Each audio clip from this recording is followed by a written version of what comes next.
Season 50, War number 5. This is my first war back from my vacation where I skipped Wars 3 and 4.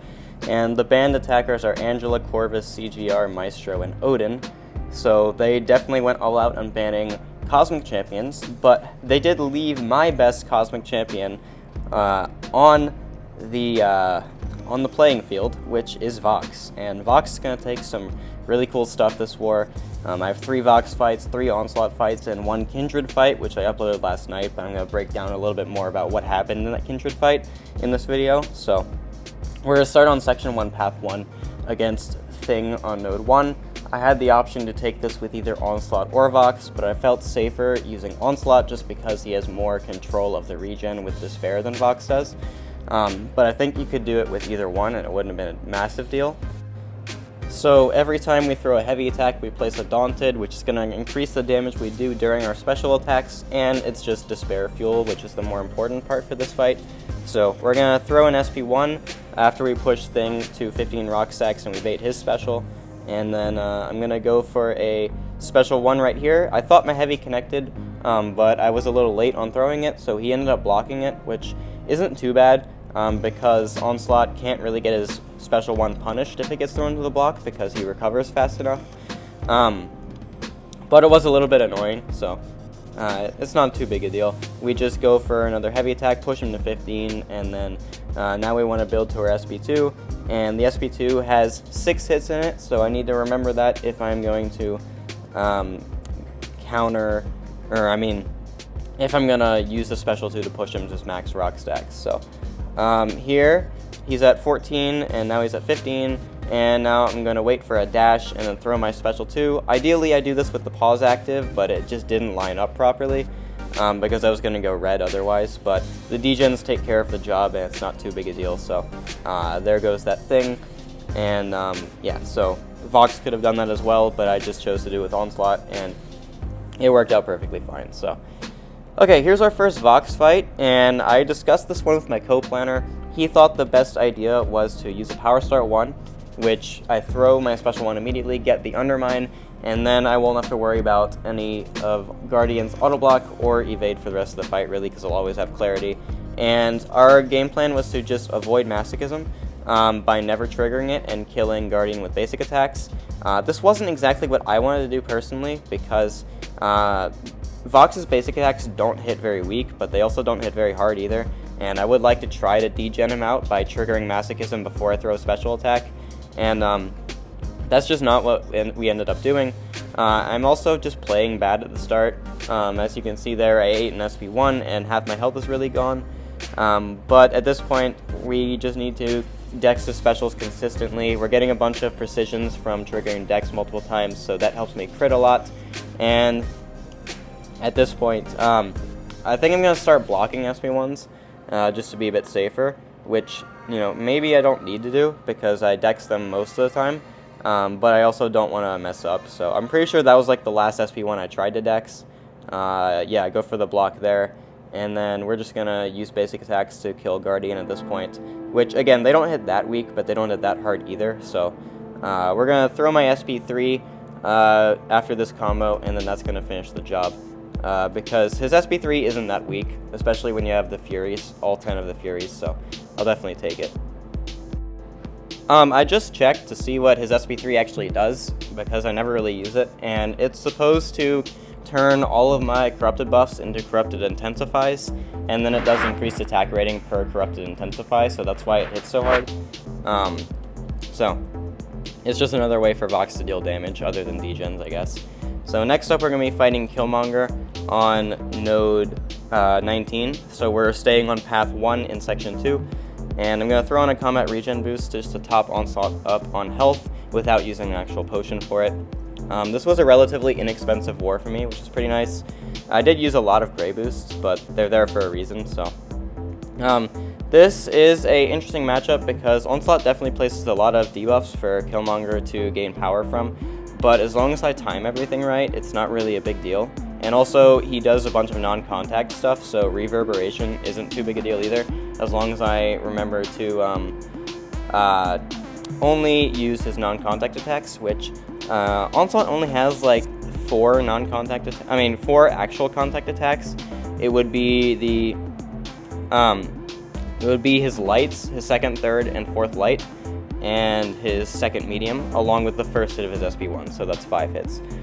So as long as I try to avoid using those, I'm never going to trigger reverb damage, which I will have to trigger it from his SP1, Onslaught's SP1, because I do need to ramp up my Neuros. But other than that, we're just chilling, and we block his SP1, which is fine, and then here I'm going to go for a special 2, convert all of my Neuros into degens, then do plenty of damage there, and now I just need to build to an SP1, and that's going to finish the job if the degens don't take him out beforehand. So, and it looks like the degens are going to take him out beforehand. So yeah, that is Node 19 Killmonger, straight in the bin, pretty easy fight, as long as I managed his power correctly.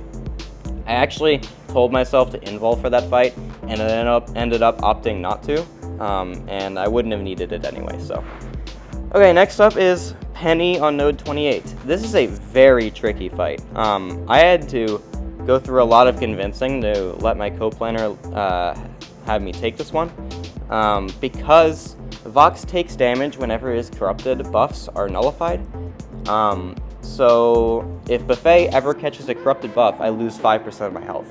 But the way to get around that is to trigger a dex, a regular dex, because then when Buffet consumes a dex buff, I do not take damage because it only counts for corrupted buffs. So what I need to do in this fight is make sure that whenever Buffet is going to trigger, I trigger dex instead of doing an attack, just like that. So that means that I never get my corrupted buffs nullify, and I never take damage from Vox's own kit. So very tricky. You have to be like really good at timer watching for it to work, because the timer watching was definitely difficult.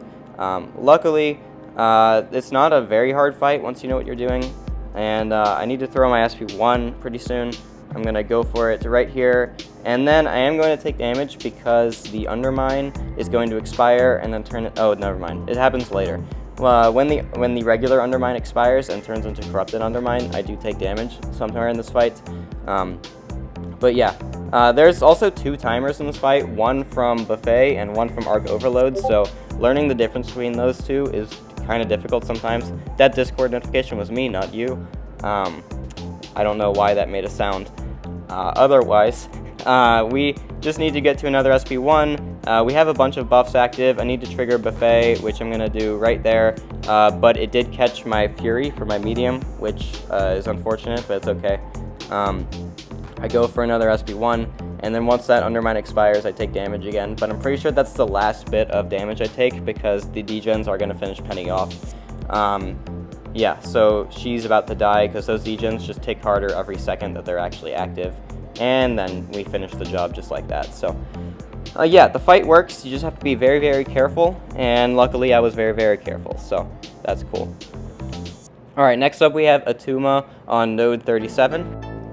Really easy fight for Onslaught. You just kind of parry heavy the entire time because when Attuma purifies the stun, Onslaught will replace it with a passive.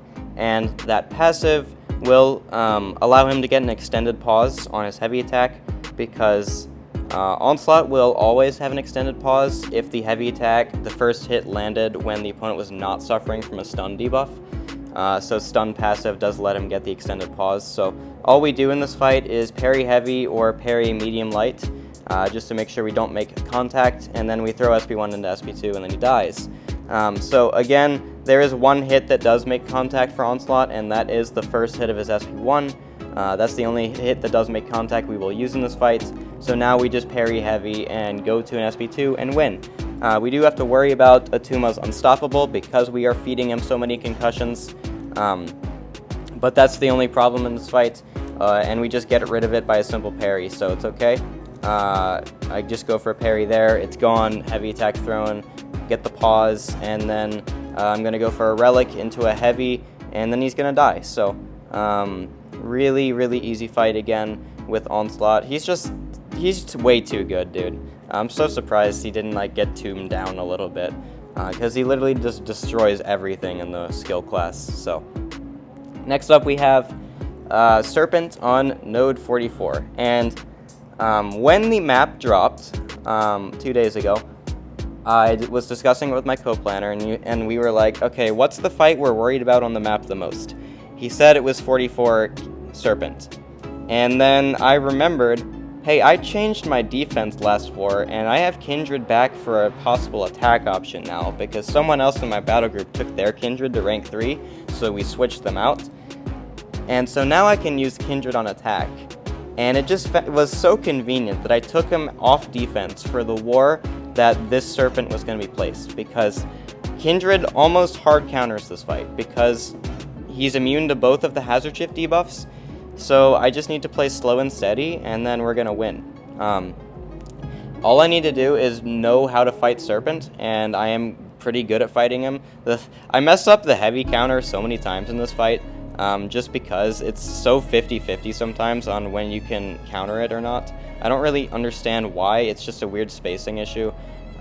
So really frustrating, but it's okay. I did like practice fights where I could counter the heavy attack. Again, the spacing's just off, so. Anyway, we just need to lock in our degens with our SP1s, and then while the outbreak is active, we do the degen damage, and then when it's not active, we need to focus on building it back with our SP2. What I should be doing, I shouldn't have thrown that relic. I should have saved it to use a heavy into an SP2.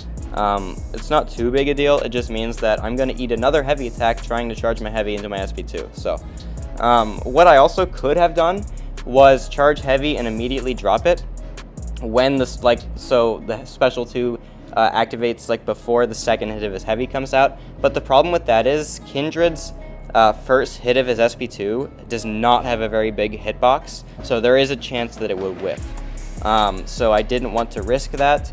Like there, I could have thrown my SP2 while I was mid-charge, but if it whiffed, then I would have been in a worse situation than eating the heavy attack. So we are just locking in our degens with the SP1, just keeping them ticking. We have the atrophy handling his power gain, making it basically non-existent because it has 90% reduced duration, and this includes the death immunity that he's going to get too.